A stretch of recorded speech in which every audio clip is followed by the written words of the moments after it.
Hello students, this video is about potential energy and derivation of gravitational potential energy. Previous video में we will already discuss that what is energy. The ability to do work is known as energy, and energy is further categorized into two categories, that is kinetic energy, another one is potential energy.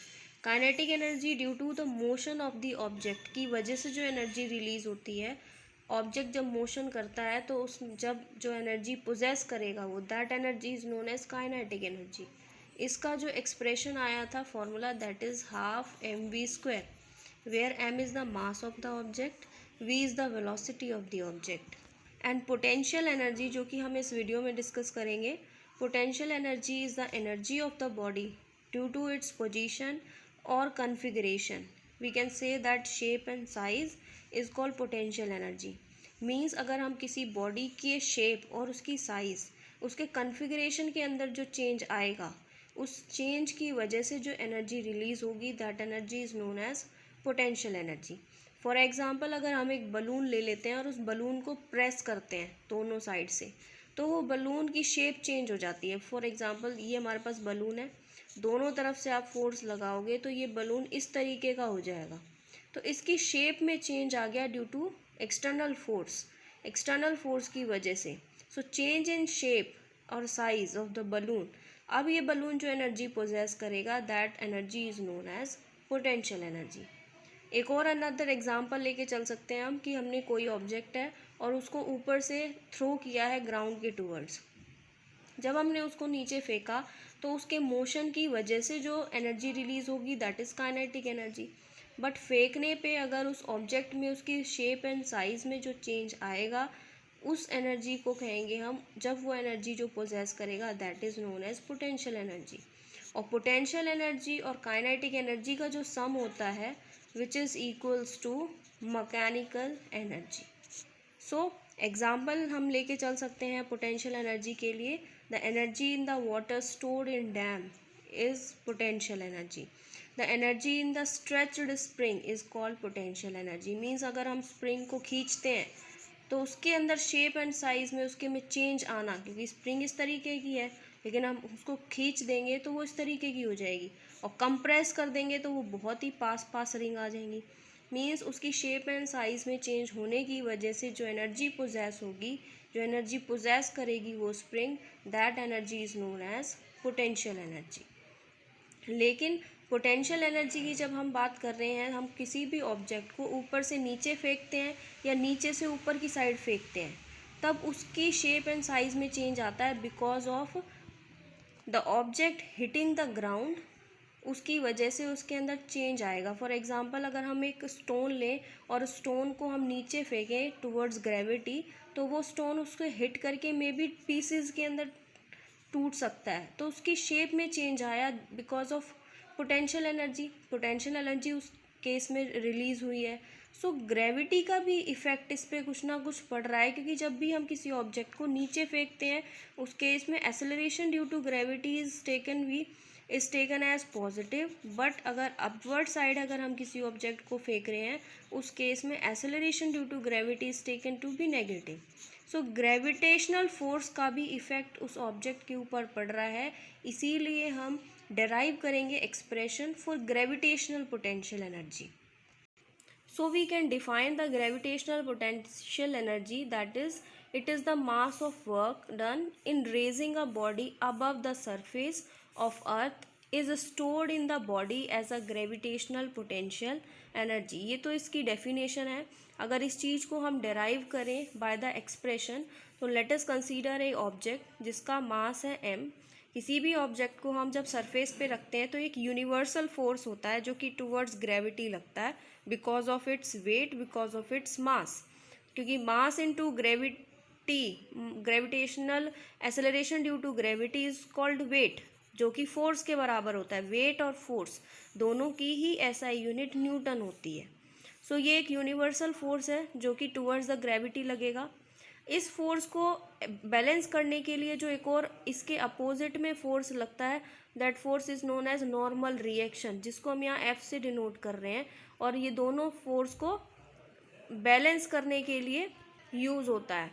जब हमने इस object को upward side अगर हम फेंक रहे हैं या हम उसको नीचे की साइड फेंक रहे हैं, मान लेते हैं हमने एक ऑब्जेक्ट लिया है जिसका मास m है, ग्राउंड पे रखा है, उसका वेट हो गया mg, क्योंकि वेट होता है mass into gravitational acceleration due to gravity, इसीलिए लिखा है वेट उसका mg है, which acts downward. So force required to lift the body in vertical upward direction. इस बॉडी को अपवर्ड डायरेक्शन में लिफ्ट कराने के लिए हमें कुछ ना कुछ फोर्स लगाना पड़ेगा, और वो फोर्स इस ग्रेविटेशनल फोर्स के अपोजिट डायरेक्शन में होगा, जिसको हम बोल रहे हैं यहाँ पे नॉर्मल रिएक्शन। अगर इसके लिए हॉरिजॉन्टल कंपोनेंट में अगर हम इक्वेशन ऑफ मोशन लिखें तो F minus m g is equals to 0 हो जाएगा, क्योंकि F और mg दोनों ही अपोजिट डायरेक्शन में है, इसीलिए नेगेटिव साइन यूज़ किया है। तो ये this equation becomes F is equals to mg, और अभी तक कोई एक्सटर्नल फोर्स नहीं है, इसीलिए इज इक्वल्स टू के मैंने साइड में 0 लिखा है। So first equation comes from this is F is equals to mg। Now the amount of work done क्यों निकाल रहे हैं, क्योंकि हमने जब काइनेटिक एनर्जी का एक्सप्रेशन किया था तो उस केस में भी हमने पहले small amount of work done find out किया, फिर उसको इंटीग्रेट करने के बाद हमने total amount of work done किया, क्योंकि energy is another form of work की भी SI यूनिट जूल होती है और एनर्जी की भी SI यूनिट जूल होती है। और कोई भी ऑब्जेक्ट काइनेटिक एनर्जी या फिर पोटेंशियल एनर्जी को पोजेस करेगा बिकॉज ऑफ वर्क डन, क्योंकि वर्क ही नहीं होगा तो एनर्जी नहीं रिलीज होगी, और without work done energy is not possible. So amount of work done in raising the body from A to B through height h, A से B तक की जो हाइट है वो हमने h कंसीडर करी है, is F is equals to F S cos theta, क्योंकि work done is the product of force into में डिस्प्लेसमेंट। ये डॉट प्रोडक्ट है, डॉट प्रोडक्ट को जब हम ओपन करते हैं तो हम लिखते हैं एफ एस कॉस थीटा, जबकि अगर क्रॉस प्रोडक्ट होता है यहाँ पे तो हम उस केस में लिखते हैं F S sine theta.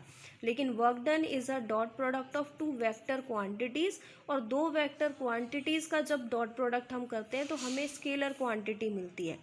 0 degree इसीलिए लिया है क्योंकि हमारे पास ऑब्जेक्ट ये है, इसी डायरेक्शन में हम फोर्स लगा रहे हैं और इसी डायरेक्शन में हमारा ऑब्जेक्ट रखा है, जिसकी हाइट अपलिफ्ट भी हमें उसी डायरेक्शन में करा रहे हैं। तो इस केस में आप देख सकते हो जो थीटा होगा हमारे पास वो 0 डिग्री होगा। अगर हम फोर्स अपवर्ड डायरेक्शन में अगर हमारे पास हम फोर्स अपवर्ड डायरेक्शन में लगाते हैं और एक्सेलरेशन ड्यू टू ग्रेविटी की वजह से हमें नीचे की साइड इस ऑब्जेक्ट को लिफ्ट कराना है, उस केस में हमारे पास एंगल 180 डिग्री होगा।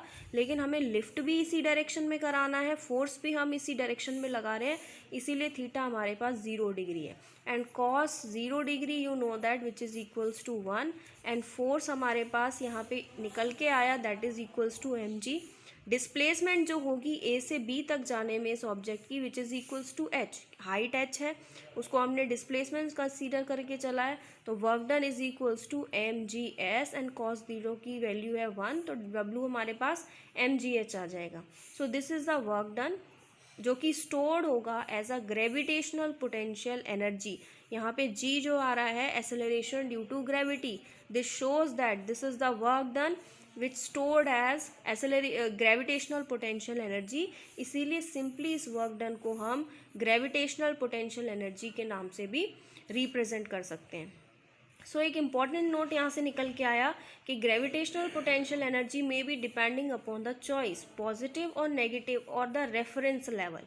पॉजिटिव भी हो सकती है, नेगेटिव भी। क्यों? क्योंकि अगर हमने ऑब्जेक्ट को अपवर्ड डायरेक्शन में लिफ्ट करवाया, उसी डायरेक्शन में फोर्स लग रहा है, उस केस में हमारे पास थीटा 0 आया।